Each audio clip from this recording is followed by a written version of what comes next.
Até onde você seria capaz de ir para salvar a vida de alguém que você ama? Você venderia tudo o que tem?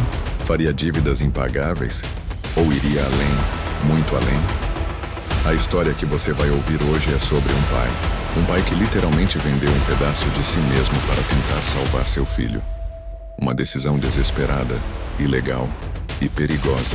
Mas será que você faria diferente no lugar dele? Fique até o final desta história e depois me conte nos comentários. O amor de pai tem limites? Aperte o like e se inscreva no canal e vamos começar essa história que vai mexer com seu coração. Roberto acordava todos os dias às 4 da manhã. Suas mãos calejadas seguravam a marmita ainda quente que a esposa Maria preparava. Ele trabalhava como pedreiro, mas o salário mal dava para pagar o aluguel do barraco onde moravam na periferia da cidade. Tudo mudou naquela tarde de quinta-feira. O filho deles, Pedro, de apenas 7 anos, desmaiou na escola. A diretora ligou desesperada. Roberto largou tudo no meio da obra e correu para o hospital público. O que os médicos disseram partiu seu coração em 1000 pedaços. Pedro tinha uma doença rara nos rins. Sem um transplante urgente, o menino não passaria de 6 meses. O tratamento particular custava R$300 mil, uma fortuna impossível para quem ganhava apenas um salário mínimo. Roberto tentou de tudo. Pediu empréstimos, fez rifas, procurou ajuda nas redes sociais. Mas o tempo estava passando e Pedro piorava a cada dia. As olheiras da criança ficavam mais fundas, o sorriso cada vez mais raro. Maria chorava todas as noites abraçada ao filho, rezando por um milagre que parecia nunca chegar. Foi então que Roberto ouviu uma conversa no bar. 2 homens falavam sobre venda de órgãos. Ele sabia que era ilegal, perigoso, imoral, mas quando olhou para o filho definhando naquela cama de hospital, tomou a decisão mais difícil da sua vida. Durante semanas, Roberto investigou.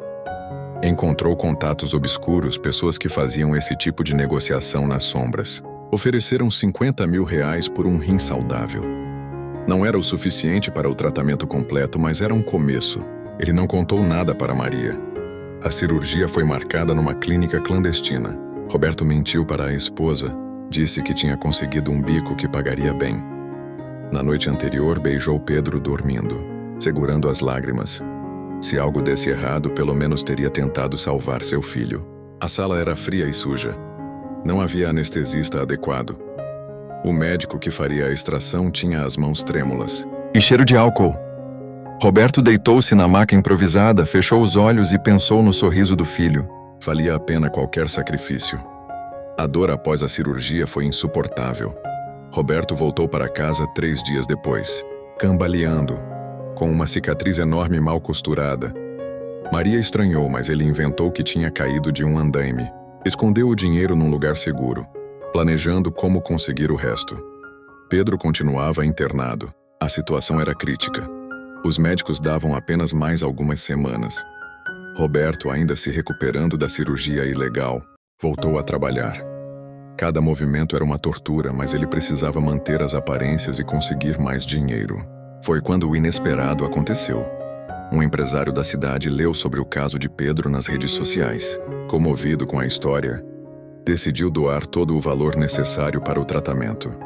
A notícia chegou como um raio de esperança. Maria chorou de alegria. Roberto também chorou, mas por motivos que ela jamais imaginaria. O transplante foi marcado. Encontraram um doador compatível através do sistema oficial. Pedro teria sua chance de viver, mas Roberto carregava um segredo que o consumia por dentro. Ele tinha mutilado seu próprio corpo, arriscado sua vida, tudo em vão.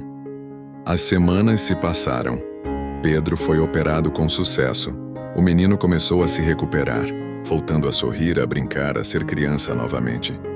Roberto assistia tudo com um misto de felicidade e culpa. Ele havia vendido um pedaço de si mesmo desnecessariamente. A cicatriz em seu corpo doía menos que a cicatriz em sua alma. Roberto começou a ter complicações de saúde. A cirurgia mal feita causou infecções. Ele escondia a dor. Tomava analgésicos escondido, mentia que estava tudo bem. Mas Maria começou a desconfiar. Uma noite ela encontrou os remédios. Confrontou o marido. Roberto tentou inventar desculpas, mas não aguentou mais o peso do segredo. Sentou-se no chão da cozinha e contou tudo. Cada detalhe da cirurgia clandestina, o dinheiro, o desespero. O sacrifício que tinha feito sem pensar duas vezes. Maria ficou em choque. Não sabia se abraçava o marido ou se o repreendia pela loucura. Como ele pôde arriscar tudo? Como não confiou nela para tomar essa decisão juntos, mas ao mesmo tempo entendia. Era o amor de um pai desesperado tentando salvar seu filho. Os dias seguintes foram tensos. Maria insistiu que Roberto procurasse um médico de verdade. Ele resistiu no início, com medo das consequências legais. Mas a infecção estava piorando. Ele tinha febre alta. A cicatriz estava inflamada, não tinha mais escolha. No hospital, os médicos ficaram chocados ao ver a cirurgia mal feita. Precisaram fazer uma intervenção de emergência. Roberto quase morreu na mesa de operação. Enquanto ele lutava pela vida, Maria segurava a mão de Pedro, tentando ser forte para os dois. Roberto sobreviveu. Passou semanas internado no quarto ao lado do filho. Quando finalmente teve forças, arrastou-se até o leito de Pedro. O menino, já recuperado, abraçou o pai com força. Não entendia exatamente o que tinha acontecido, mas sabia que seu pai era um herói. A história vazou. Jornalistas apareceram no hospital querendo entrevistar a família. Alguns chamaram Roberto de herói, outros de irresponsável. O debate tomou as redes sociais. Uns diziam que era amor de pai, outros criticavam a ilegalidade do ato. A polícia teve que investigar. Roberto confessou tudo, deu nomes, endereços.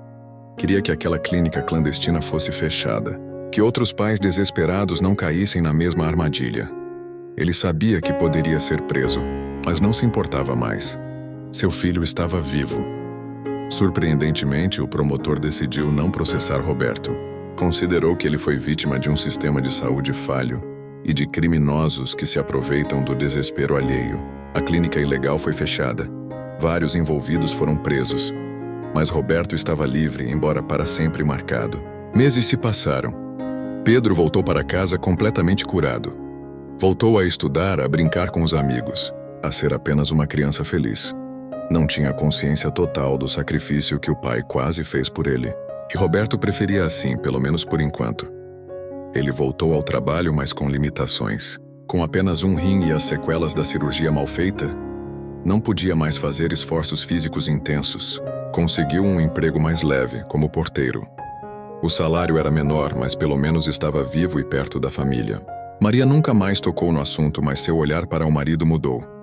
Havia mais respeito, mais admiração, mas também mais medo. Medo de perdê-lo, medo de que ele fizesse outra loucura. Ela o abraçava mais forte agora, agradecendo por ainda tê-lo ali. Roberto carrega a cicatriz como um lembrete. Não se arrepende do que fez, mesmo sabendo que foi desnecessário. Para ele não havia escolha. Um pai faz qualquer coisa pelo filho. Qualquer coisa. E se tivesse que decidir novamente, faria tudo igual. Hoje, quando olha para Pedro, correndo pelo quintal, sorrindo, vivendo, Roberto toca a cicatriz em seu corpo. Dói um pouco, sempre doerá, mas essa dor é nada comparada à dor de quase perder um filho. Ele vendeu um rim, quase vendeu sua vida, mas ganhou mais tempo com quem mais ama. A história de Roberto é um retrato cruel da desigualdade. Quantos pais não fariam o mesmo? Quantos não estão neste exato momento pensando em soluções desesperadas para salvar seus filhos? O amor de pai não conhece limites, não mede consequências. E às vezes esse amor custa muito mais do que dinheiro. Custa pedaços de você mesmo. E você? O que faria no lugar de Roberto? Julgaria a decisão dele ou entenderia o desespero de um pai? Essa história nos faz refletir sobre até onde vai o amor incondicional e sobre as falhas de um sistema que empurra pessoas para situações extremas. Roberto pagou um preço alto, mas para ele, valeu cada segundo a mais com seu filho. Se essa história tocou seu coração, deixe seu like, compartilhe com alguém e se inscreva no canal para mais histórias que vão fazer você refletir sobre a vida. E me conta aqui nos comentários o que você faria. Até a próxima história. E lembre-se, o amor verdadeiro não tem preço, mas às vezes cobra um custo que jamais imaginamos pagar.